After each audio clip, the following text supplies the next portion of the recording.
अस्सलाम वालेकुम students, welcome to my YouTube channel easy solutions of mathematics. हम लोग करने लगे हैं example number 2 non one dimensional wave equation के अंदर नॉन होमोजीनियस की एग्जांपल्स करें। एग्जांपल नंबर 1 पिछले वीडियो में मैंने आपको करवा दिया। एग्जांपल नंबर 2 हम करेंगे। एग्जांपल नंबर 2 भी पिछली की तरह ही है।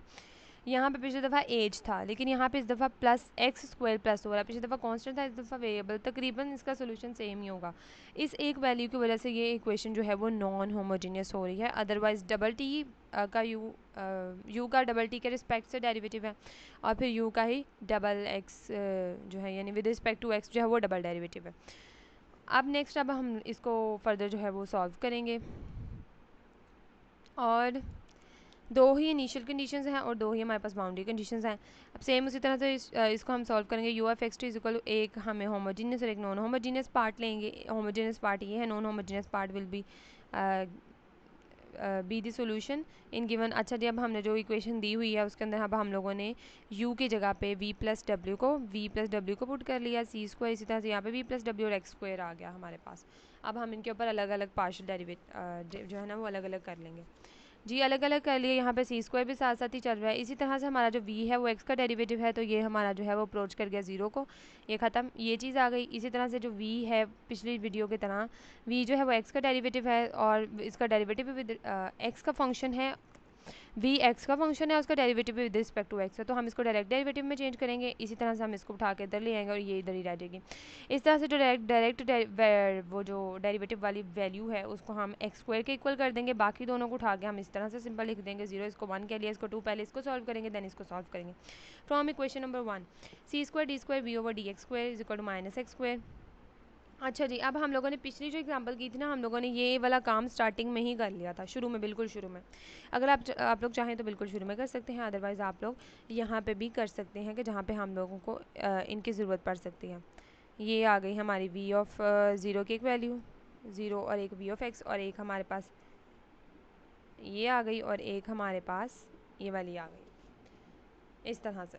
अब हम लोगों ने क्या किया, बोथ साइड। अच्छा, ये वाला जो काम है ना, ये आप लोग कर तो आप लोग जो हैं वो अभी आप लोग ये वाला जो काम है ना, आप लोग चाहें तो इस वक्त भी कर सकते हैं, आगे जाके भी कर सकते हैं, लेकिन अगर आप लोग बेहतर ये है कि एक ही फॉर्मेट के अकॉर्डिंग आप लोग बिल्कुल स्टार्ट में ही कर लें, ये वाला काम तो बेहतर है। बाउंड्री कंडीशंस वही दी हुई थी, जीरो टी था, वन टी था, हमने उसी तरह से उसको v of zero is equal to zero और डब्ल्यू ऑफ ज़ीरो टी जो है उसको इक्वल टू ज़ीरो, और डब्ल्यू ऑफ वन को ज़ीरो, और फिर इसको भी हमने ज़ीरो कह दिया। अच्छा जी, अब हमने इसका पहले एक दफ़ा इंटीग्रेशन अप्लाई की तो एक डेरिवेटिव ख़त्म हो गया, और इसका जो है वो x3/3 प्लस a डैश, हमने कोई भी वेरिएबल ले लिया, कोई भी वेरिएबल ले सकते हैं, स्मॉल ए भी ले सकते हैं, ग्रेटर ए भी। दोबारा से जब हमने इसको इंटीग्रेशन की तो ये वी ऑफ एक्स आ गया। दोबारा से इसकी इंटीग्रेशन की तो x4/3 इंटू 4, और इसके साथ भी, और एक और जो दो दफ़ा इंटीग्रेशन हुई है ना, तो एक इंटीग्रेशन कांस्टेंट ऑफ इंटीग्रेशन और ये दूसरा कांस्टेंट ऑफ इंटीग्रेशन, इसको हमने ए कह लिया। अब हम क्या करेंगे, इसकी कंडीशंस को यूज़ करेंगे और देन हम इनकी वैल्यूज़ को फाइंड आउट करेंगे। पहली जो अब सी स्क्वायर इधर पड़ा हुआ है उसको दूसरी तरफ ले जाते हैं, तो हमारे पास जो इक्वेशन बनेगी ना वो ये वाली है। नाम मैंने इसको ए दे दिया है, आप इसको ए नाम दे दें, चाहे इसको रहने दें, और क्योंकि ये हमारे पास जो जनरल इक्वेशन है वो बन गई है। क्योंकि सी स्क्वायर जो था इसी को, बल्कि हमने इसको अब सिंप्लीफिकेशन भी थोड़ी सी आप लोग देख ही लें, कंफ्यूज होंगे बाद में। पहले हमने 1/c को इसके साथ मल्टीप्लाई किया तो सी स्क्वायर नीचे आ गया, ये 12 हो गया। उसके बाद हमने 1/c को इसके साथ किया तो ये किस तरह बनेगा, ये बन जाएगा a dash divided by c square, इसके साथ मल्टीप्लाई और साथ एक्स आ जाएगा। तो अब ये क्या है, ये पूरी value a dash divided by c square क्या है, पूरी की पूरी वैल्यू जो है हमारे पास वो है कांस्टेंट। तो हम लोग आप लोगों को मैंने पहले भी बताया, हम कांस्टेंट्स को रीनेम कर सकते हैं। तो मैंने डैश इसीलिए स्टार्ट में लिया था ताकि हम इसको सिंपल a में चेंज कर दें। तो a dash by c square जो है वो a dash by c square को हमने पूरे को a से रिप्लेस कर दिया। इसी तरह b dash by c square को हमने सिंपल b से रिप्लेस कर दिया। आप लोग अब कोई भी वेरिएबल से रिप्लेस कर सकते हैं। v of zero is equal to zero, पहली कंडीशन हमने अप्लाई की, उससे हमारे पास जो है वो b ज़ीरो आ गया। अब हमारा v of one is equal to zero है इसके ऊपर v वाले में। अब हम लोग वो वाली कंडीशन को अप्लाई करेंगे और हम देखेंगे हमारा क्या आंसर आता है। अब वो v of one is equal to zero वाली कंडीशन को अप्लाई किया, उसको सॉल्व करते करते हमारे पास b की वैल्यू जो आई है, a की वैल्यू जो आई है वो है 1/12 c स्क्वायर। अब ये इस तरह से आ गई। अब a की वैल्यू भी निकल आई, b की वैल्यू भी निकल आई, तो v ऑफ x में हम लोग a की जगह पे हम उसकी वैल्यू और b की जगह पे हम उसकी वैल्यू को पुट कर देंगे। अब ए हमारा ये वाला पहला वैसे ही रहेगा, ए की जगह पे हम उसकी वैल्यू, और बी जो है वो हमारा वैसे ही 0 आ गया। तो ए की वैल्यू क्या आई है हमारे पास 1/12 सी स्क्वायर, तो एक्स के साथ ए था तो ए की जगह पर 1/12 सी स्क्वायर साथ एक्स आ गया प्लस 0। अब हमने क्या किया, इसके अंदर से 12 सी स्क्वायर को कॉमन ले लिया है और एक एक्स को भी कॉमन ले लिया है, 1 माइनस, और यहाँ पे 3x बचेंगे उसको अंदर रख दिया। अब हमारी इक्वेशन नंबर 1 हो गई है सॉल्व। अब हमने जो इक्वेशन नंबर 2 थी फ्रॉम इक्वेशन 2, अब हमने उसको सॉल्व करना है। उसके लिए हमें पता है कि हमारी जो बाउंड्री कंडीशंस हैं वो कुछ इस तरह से, इनिशियल कंडीशंस हम लोग निकाल लेते हैं। पहली जो गिवन इनिशियल कंडीशन है वो w(x0), ये देखें u की फॉर्म में दी हुई है ना, जो हमारी पहली इनिशियल कंडीशन है वो x0 है और u(t) x0 है =0 है। तो अब हमने w के फॉर्म में निकालनी है, तो हम लोग u(x), हम लोगों ने इस वाले फॉर्मूले को यूज़ करते हुए w इधर रहने दिया, v को दूसरी तरफ ले गए और w की निकालनी है x0 और v(x). w(x0) गिवन क्वेश्चन में 0 है और v(x) जो है हमने अभी अभी निकाला है, ये सारा का सारा यहाँ पे पुट कर दें, इसको सॉल्व करें और ये आ जाएगा हमारे पास। और सेकंड जो डेरिवेटिव वाली बात है, अगेन वही चीज़ इसके अंदर आएगी कि अब हम जब इसका डेरिवेटिव लेंगे, इधर भी टी आ गया, इसका भी टी आ गया, इसके ऊपर भी टी अप्लाई हो जाएगा, ऑटोमेटिकली हम टी कर देंगे। उसके बाद एक ऐसा फंक्शन जो कि x और t 0 है, यहाँ पे x है और t 0 है, ऐसा फंक्शन जो ऐसा वेरिएबल यानी ऐसा कह लें कि u जो है वो है ही x का फंक्शन, तो उसका with respect to t derivative क्या होगा, 0। ये भी 0, ये भी 0, ख़त्म हो गया, ये भी 0 हो गया। उसके बाद अगेन वही सारी चीज़ें जो पीछे की हैं हम लोगों ने, कि अब w को हमने x टी, अब हमने इस प्रॉपर इस इक्वेशन को सॉल्व करना है। पहले हमने इसकी दोनों बाउंड्री कंडीशंस बताई जो कि हम लोग पहले निकाल चुके थे। उसके बाद हमने इसकी पहली इनिशियल कंडीशन निकाली जो कि हमारे पास ये वाली चीज़ निकली है। फिर हमने इसकी दूसरी इनिशियल कंडीशन निकाली जो कि हमारे पास क्या आई है, 0 आई है। अब हमने इसको सॉल्व करना है। w को हमने कहना है x(x) t(t), और जो ये वाला क्वेश्चन है इसको, इस वाली पूरी चीज़ को उठा के दूसरी तरफ ले जाएंगे और इसमें हम w की जगह पे xt और xt को पुट कर देंगे। अब हमने क्या किया, t double dash by T और ये c square into x double dash by x, उसको हमने सेम माइनस लैम्डा स्क्वायर के इक्वल कह लिया। इस ये भी डबल का था, हमने इसको सॉल्व किया, इसके भी कॉम्प्लेक्स रूट्स निकले, इसको भी हमने सॉल्व किया सी स्क्वायर के साथ, हम लोगों ने सी को एक्स के साथ रखा है। उसके बाद हमने इसको सॉल्व किया, तो इसके रूट्स कुछ इस तरह से आए, टी के रूट्स कुछ इस तरह से आए। टी के रूट्स आपने सिंपल ही रखने हैं, तो जो भी मॉडिफिकेशन आ रही होगी ना वो आप लोग इसमें शिफ्ट करवा दीजिएगा। मे भी आप लोगों को ये वाई एक्स स्क्वायर की जगह ना गिवन क्वेश्चन में वाई आ जाए, ये देखिए एक्स स्क्वायर की जगह वाई आ जाए, या कोई भी वेरिएबल आपका इस तरह का क्वेश्चन आ जाए और इस जगह पे कोई भी वेरिएबल डिफरेंट है, उसका स्क्वायर ऐड हो रहा, तो आपने उसको इसी तरीके से सॉल्व करना है। और जो कल एग्जांपल नंबर 1 जो मैं आपको पहले करवा चुकी हूँ, उसके अंदर भी अगर आपका एज है, एज क्या है, एक कांस्टेंट है, तो इस एज की जगह पे आपका 2 आ जाए, 3 आ जाए, 4 आ जाए, 5 आ जाए, कोई भी कांस्टेंट नंबर आ जाए, आप लोगों ने उसको इसी तरह से सॉल्व करना है। ए आ जाए, बी आ जाए, कुछ भी आ जाए, कांस्टेंट आ जाए तो आपने उसको इसी तरह से सॉल्व करना है। पिछली वीडियो में मैंने आपको नहीं था बताया, तो इसमें मैंने आपको बता दिया है। अब नेक्स्ट जहाँ पे हम लोग कर रहे थे क्वेश्चन उसको करते हैं कंटिन्यू। यहाँ पे करते रूट्स निकले, उसके बाद इस इक्वेशन की जो अब हम इसको सॉल्व करते होते हैं ना, तो इसकी कंडीशन मैंने आपको बताया हुआ है कि किस तरह से बनाते हैं कि w ऑफ ये w ऑफ 0 x की जगह पे 0 है, सिंपल है, तो x of 0 is equal to 0 ही है और x of 1 is equal to 0 ही है। ये कंडीशंस बन गई, पहली कंडीशन अप्लाई करवाई, c इक्वल टू 0 आ गया। उसके बाद जब हमने दूसरी कंडीशन को अप्लाई किया तो हमारा क्या हुआ, c3 तो हमारा पहले ही 0 था तो हमने उसको पुट कर दिया। उसके बाद c4 बचा, c4 को हम लोग 0 नहीं कर सकते तो हमने साइन को दूसरी तरफ ले गए, साइन इनवर्स 0 हो गया जो कि हमारा n पाई होता है, और ये c इधर डिवाइड हो रहा है, दूसरी तरफ जाकर मल्टीप्लाई हो जाएगा, तो पाई की आइगन वैल्यू हमारे पास ये आ गई, आइगन फंक्शन हमारे पास ये आ गया। हमारे पास x की भी निकल आई है, t की भी निकल आई है, तो हम इसको w of x t x of x की जगह पे उसकी वैल्यू और t ऑफ t की जगह पे उसकी वैल्यू पुट की, प्रिंसिपल ऑफ सुपरपोजिशन लगाया, इसका वेरिएबल इसके साथ मल्टीप्लाई करवाया तो a बन गया, इस वेरिएबल को इसके साथ मल्टीप्लाई करवाया तो b। आप देख रहे हैं सारा पिछली एग्जाम्पल की है ना, बिल्कुल उससे रिलेटेड है। अब जी हमने क्या करना है, अब हमने सबसे पहले इसके ऊपर लगानी है अपनी जो फर्स्ट इनिशियल कंडीशन है ना वो अप्लाई करनी है।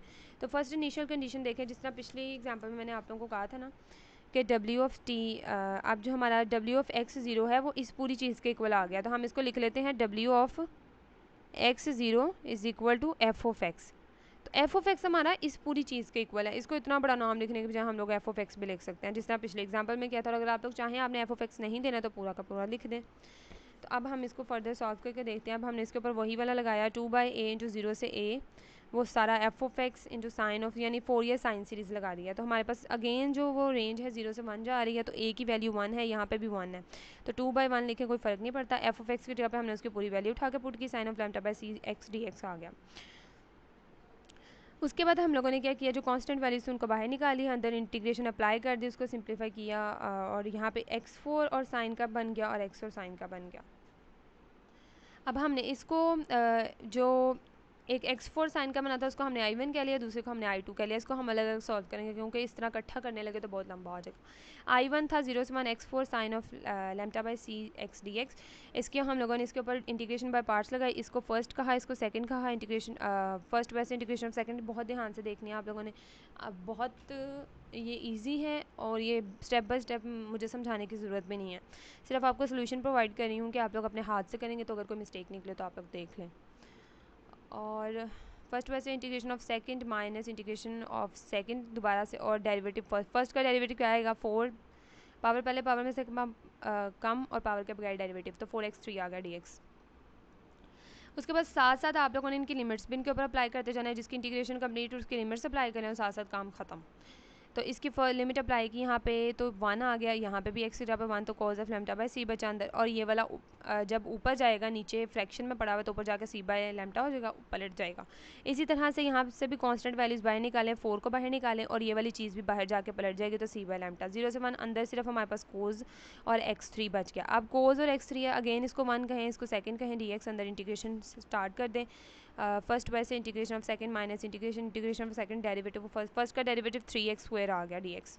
अब ये वाली चीज़ जो है वो पहले इसके ऊपर लिमिट अप्लाई हो रही है ना, तो ये वाली चीज़ को आप इसके साथ अलग मल्टीप्लाई करवा दें 4c। ये जब पलट के बाहर जाएगा तो c² लैम्डा स्क्वायर हो जाएगा।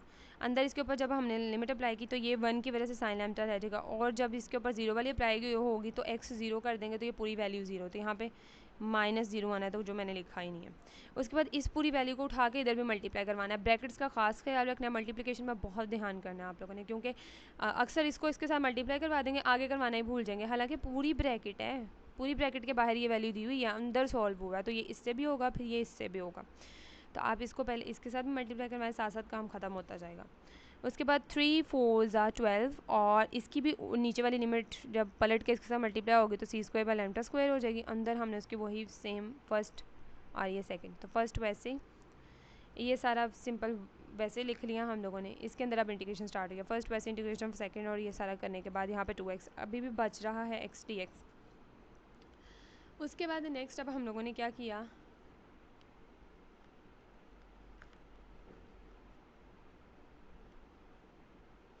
यहाँ तक सारी चीज़ें वहीं आ रही है, उसकी तरह से हम लोगों ने इसको सिंप्लीफिकेशन कर ली। अब हमने इस वाले को पहले इसके साथ मल्टीप्लाई करवाना है, फिर इस वाले को इसके साथ करवाना है। इसकी वैल्यू भी पलट के बाहर जाएगी तो c³ लैम्डा क्यूब हो जाएगी, और इसके ऊपर भी जब वैल्यूज़ अप्लाई करेंगे तो ये इस तरह से वैल्यूज़ आएगी। और जब ये भी इसके साथ मल्टीप्लाई होगा तो 12 2 24, ये वाली भी बाहर मल्टीप्लाई होगी इसके साथ, तो c³ बाय लैम्डा क्यूब, और अभी भी अंदर वैल्यू बची है। इसके ऊपर दोबारा से इंटीग्रेशन बाय पार्ट्स, फर्स्ट वैसे इंटीग्रेशन ऑफ सेकंड,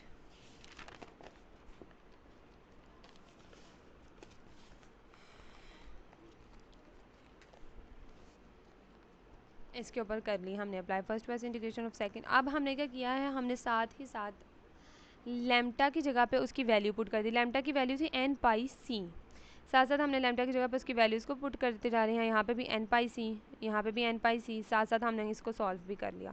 यहाँ पे भी जहाँ जहाँ लैम्डा था वहाँ पे सॉल्व करते गए, साथ हमने इसके ऊपर भी जहाँ जहाँ लैम्डा आना था, और साथ साथ हम लोगों ने इसके ऊपर वो इसकी अपर और लोअर लिमिट को भी पुट कर दिया, और इसी तरह से हमने इसकी भी दोबारा से इंटीग्रेशन करके अपर और लोअर लिमिट जो है ना साथ लगा दी। अब देखें, ये c इस c के साथ कैंसिल, 1/n π, ये वाला c इस c के साथ कैंसिल, ये एंगल के अंदर काम हो रहा है, कोज के एंगल के अंदर। अब कोज n π रह जाएगा सिर्फ, तो कोज n π पे क्या होता है, -1 की पावर n, -1 की पावर n होता है ना, यही होता है। उसके बाद ये वाला c² इस c² से कैंसिल हो जाएगा, 4/n।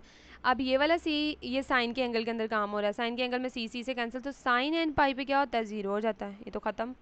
उसके बाद इसी तरह 12 ये सी क्यूब इस सी क्यूब से कैंसिल, 12 तो एन क्यूब और पाई क्यूब, और उसके बाद अंदर कोज के एंगल में भी सी से कैंसिल, तो कोज एन पाई पे क्या होता है -1 की पावर एन, तो ये आ गया।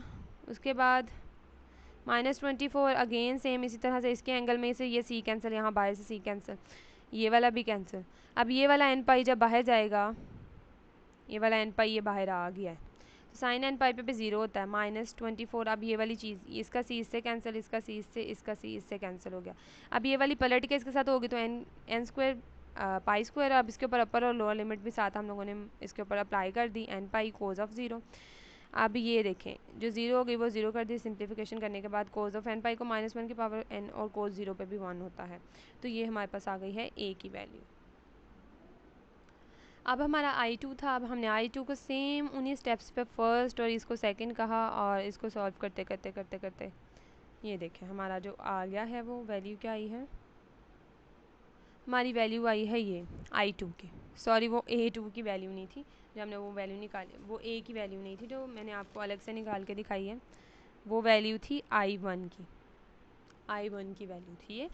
I2 की वैल्यू हमारी आ गई -(-1) की n पावर। और अब हमने किसकी वैल्यू निकालनी है, ए की वैल्यू के लिए हमारा क्या था फॉर्मूला, 1/6c², I1 की जगह पे उसकी वैल्यू और I2 की जगह पे उसकी वैल्यू को पुट किया हम लोगों ने, I1 की जगह उसकी वैल्यू, I2 की जगह उसकी वैल्यू, एक ब्रैकेट में आ गए दोनों, माइनस भी अंदर हम लोगों ने ब्रैकेट्स में कर लिया। अब ये दोनों आपस में कैंसिल हो जाएंगे और ये दो चीज़ें बचेंगी, और जो कि हमारे पास इसके अंदर से जो कॉमन निकल रहा होगा वो हमने निकाल लिया। 2 निकल रहा था कॉमन, हमने 2 को कॉमन निकाला, सॉरी 12 निकल रहा था कॉमन, हमने 12 को कॉमन निकाल दिया, यहाँ पे 2 बच जाएगा, और यहाँ पे 6 1 ज़ा 6 और 6 2 ज़ा 12 हो जाएगा।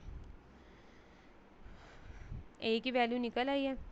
अब ए की मज़ीद हमने ये सिंप्लीफिकेशन भी कर सकते हैं। उसके बाद अब हम लोगों ने सेकंड अपनी जो इनिशियल कंडीशन थी उसको अप्लाई करना था, WT x ऑफ, अब हमने डेरिवेटिव अप्लाई कर दिया। अब हमने उसका डेरिवेटिव लेना है, अपने W ऑफ x t है ना जो हमारा गिवन हम लोगों ने जिस पे सुपरपोजिशन, उसका हमने डेरिवेटिव लिया, t की जगह पर 0 पुट किया, यहाँ पे हमारा b बचा, b से हमारी वैल्यू b की वैल्यू क्या निकली 0। अब जो हमारा फंक्शन था W ऑफ x t का वो ये है, इसमें हमारा a की वैल्यू जो निकली है वो पुट करें और b की वैल्यू क्या निकली है वो तो 0 निकली है, तो 0 पुट करें और हमारा आंसर आ जाएगा।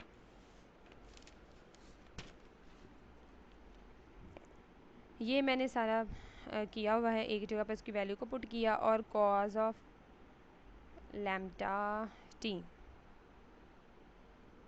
आप लोग यहाँ तक भी कर लेंगे ना, बहुत है ये स्टेप, नीचे मैंने एक एक्स्ट्रा ही किया हुआ है, यहाँ तक कर लेंगे तो आपका क्वेश्चन सॉल्व है। होपफुली आप लोगों को ये एग्जांपल भी समझ आई होगी। वीडियो बनाने के लिए जो मैं मेहनत करती हूँ उसको अप्रिशिएट करने के लिए प्लीज़ मेरे चैनल मेरी वीडियो को लाइक कर दिया करें, चैनल को सब्सक्राइब किया करें और अपने फ्रेंड्स के साथ ज़्यादा से ज़्यादा मेरी वीडियोज़ को शेयर किया करें। Thank you so much.